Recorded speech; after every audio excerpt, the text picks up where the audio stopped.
Hello friends, आज हम universities के बारे में बात करेंगे। तो काफ़ी लोगों के कन्फ्यूजन रहते हैं यूनिवर्सिटीज़ को लेके कि किस चीज़ का अप्रूवल होता है यूनिवर्सिटी होने के लिए, ऑनलाइन में किस चीज़ के अप्रूवल की ज़रूरत होती है। तो सबसे पहले हम लोग बात ही कर लेते हैं यूनिवर्सिटीज़ के बारे में कि यूनिवर्सिटीज़ एक्चुअली कितनी तरीके की होती हैं और इनको किस किस तरीके का अप्रूवल की ज़रूरत होती है।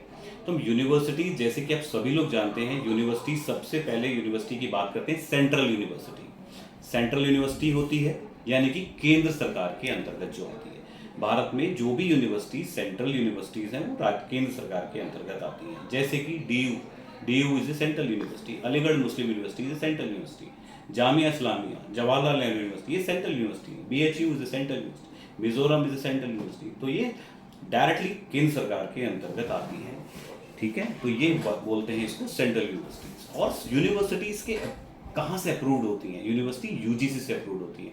जैसे बैंक्स का रेगुलेटर आरबीआई होता है, ऐसी यूजीसी यानी university grant commission of India is a regulator for all the university. मतलब उसका अप्रूवल नहीं है तो फिर वो यूनिवर्सिटी है ही नहीं, यानी कि वो फेक है। तो यूजीसी की वेबसाइट पे जाके भी आप डिटेल चेक कर सकते हैं कौन सी यूनिवर्सिटी अप्रूव्ड है, कौन सी यूनिवर्सिटी अप्रूव्ड नहीं है। यूनिवर्सिटी यूजीसी ने फेक यूनिवर्सिटीज़ की अलग से लिस्ट भी डाल रखी है अपनी वेबसाइट पे। ठीक है, तो एक तो मैंने सेंट्रल यूनिवर्सिटी के बारे में आपको बता दिया। सेंट्रल यूनिवर्सिटी के बारे में एक आती है, इसके अलावा आती है state universities. But state universities दो तरीके की होती हैं, स्टेट प्राइवेट यूनिवर्सिटी और एक स्टेट गवर्नमेंट यूनिवर्सिटी, यानी कि राज्य सरकार के अंतर्गत आती है। राज्य सरकार के अंतर्गत सरकारी यूनिवर्सिटी भी आती है, प्राइवेट भी आती है। तो स्टेट यूनिवर्सिटी, जैसे कि अगर हम यूपी की बात करें तो चौधरी चरण Singh university state government university है। MJP Rohilkhand university is a state government university है। एक स्टेट गवर्नमेंट यूनिवर्सिटी होती है और एक स्टेट प्राइवेट यूनिवर्सिटीज़ होती हैं। अब यूपी की बात करें तो यूपी में स्टेट प्राइवेट में नोएडा की बात करें तो एमिटी यूनिवर्सिटी, शारदा यूनिवर्सिटी, गलगोटिया, ये सब स्टेट प्राइवेट यूनिवर्सिटीज़ हैं। बट ये सब कहाँ से अप्रूव होनी चाहिए? यूजीसी तो सबको ही अप्रूव करता है। यूजीसी के बिना अप्रूवल के तो यूनिवर्सिटी नहीं होती है। बट स्टेट प्राइवेट और स्टेट गवर्नमेंट में बेसिक डिफरेंस है। बेसिक डिफरेंस क्या है? स्टेट्स गवर्नमेंट यूनिवर्सिटी के अंडर में कॉलेजेस हो सकते हैं, जैसे कि एक चौधरी चरण सिंह यूनिवर्सिटी है, उसके अंडर में बहुत सारे कॉलेजेस हो सकते हैं। वो सरकारी कॉलेज भी हो सकते हैं, गैर सरकारी कॉलेज भी हो सकते हैं, प्राइवेट कॉलेज। यानी कि state government university can affiliate colleges out of their boundary. यानी कि अगर कोई यूनिवर्सिटी मेरठ में है, चौधरी चरण सिंह यूनिवर्सिटी, तो वो गाजियाबाद में भी उसका कॉलेज हो सकता है जो कि उससे एफिलेट हो। But private university can not affiliate any college. जैसे एमिटी यूनिवर्सिटी है, तो एमिटी यूनिवर्सिटी अपने कैंपस के अंदर ही एमिटी यूनिवर्सिटी है। एमिटी यूनिवर्सिटी किसी दूसरे प्राइवेट कॉलेज को एफिलिएशन नहीं दे सकती है, यानी कि वो पढ़ाई कराए और डिग्री एमिटी की मिले, ऐसा नहीं होगा। एमिटी यूनिवर्सिटी कैंपस में ही होगा। तो अभी तक ये फंडा लागू नहीं है इंडिया में कि कोई प्राइवेट यूनिवर्सिटी किसी कॉलेज को एफिलिएशन दे सकती है। हाँ, यूनिवर्सिटी हो सकती है, वो अपने कैंपस के अंदर पढ़ा सकती है।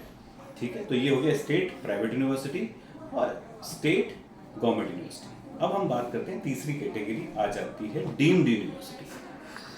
डीम्ड यूनिवर्सिटी खाली वर्ड डीम्ड नहीं होता, deemed to be universities. Deemed to be universities क्या होती है? जैसे कोई बहुत ही अच्छा इंस्टीट्यूशन है, इंस्टीट्यूशन मतलब बड़ा प्रेस्टिजियस इंस्टीट्यूशन है, तो बट केंद्र सरकार को ये लगता है कि ये इंस्टीट्यूशन यूनिवर्सिटी की तरह भी एक्ट कर सकता है, क्योंकि इसमें रिसर्च वर्क भी होता है, तो उसको वो यूनिवर्सिटी की तरह बिहेव करने की परमिशन दे देंगे। यानी कि you can run master degree and undergraduate programs and you will behave like a university, but you are not a proper university. But हाँ, उसको आप डीम्ड टू बी यूनिवर्सिटी कहते हैं। ये काम केंद्र सरकार करती है, यानी केंद्र सरकार ने उस कॉलेज को यूनिवर्सिटी की तरह एक्ट करने की परमिशन दे दी है। जैसे कि जामिया हमदर्द यूनिवर्सिटी, जामिया हमदर्द यूनिवर्सिटी डीम्ड यूनिवर्सिटी, यानी कि वो एक अच्छा इंस्टीट्यूशन है, बट उसको केंद्र सरकार ने उसको यूनिवर्सिटी की तरह बिहेव करने की अनुमति दे दी है।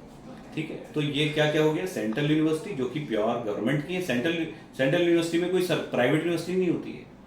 और स्टेट यूनिवर्सिटी में दो तरीके की होती है, स्टेट प्राइवेट और state government. State private affiliate नहीं कर सकती किसी कॉलेज को, स्टेट गवर्नमेंट दूसरे कॉलेजेस को एफिलेट कर सकती है। डीम्ड यूनिवर्सिटी को इंस्टीट्यूशन होता है और उसके उस इंस्टीट्यूशन को केंद्र सरकार किसी भी तरीके से उसको मान्यता दे देती है कि आप यूनिवर्सिटी की तरह बिहेव कर सकते हैं।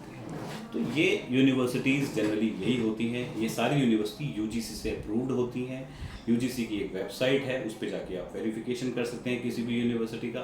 दूसरा, अप्रूवल जो कि ऑनलाइन और डिस्टेंस लर्निंग के लिए बहुत ही इंपॉर्टेंट है, उसका नाम है डीईबी, डिस्टेंस एजुकेशन ब्यूरो।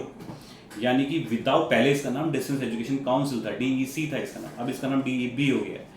तो ये यूजीसी का ही पार्ट है, बट अगर कोई यूनिवर्सिटी रेगुलर पढ़ा रही है और उसको ऑनलाइन में भी पढ़ाना है या डिस्टेंस में भी पढ़ाना है तो उसको डीईबी का भी अप्रूवल लगेगा। तो ये जितनी यूनिवर्सिटी ऑनलाइन डिस्टेंस में पढ़ा कराती हैं कोर्सेज, उसमें उनके पास 2 अप्रूवल होते हैं, यूजीसी प्लस डीईबी। तो आप उनकी डीईबी की वेबसाइट पे भी आपको चेक करना चाहिए और यूजीसी की वेबसाइट पे भी चेक करना चाहिए। यानी कि आपको 2 वेबसाइट पे अलग अलग चेक करना चाहिए before taking any admission in any of the course through online mode. Regular में ले रहे हो तो UGC is the enough for that. ठीक है, तो ये बेसिक चीज़ें हैं जिसको आप ध्यान रख सकते हैं अगर आप कहीं भी एडमिशन का प्लान कर रहे हैं। बाकी कुछ भी आपको और एक्स्ट्रा जानकारी लेनी है किसी यूनिवर्सिटी के अप्रूवल के बारे में या रिकॉग्निशन या कोई भी क्वेरी है, तो इसमें एक लिंक दिया जाता है वीडियो के डिस्क्रिप्शन में, जाके आप वहाँ पे अपने नाम नंबर छोड़ सकते हैं और हमारी एक्सपर्ट काउंसलर की टीम आपको फ्री ऑफ कॉस्ट आपको एडवाइस दे देगी। Thank you so much, thanks for watching this video. Thank you.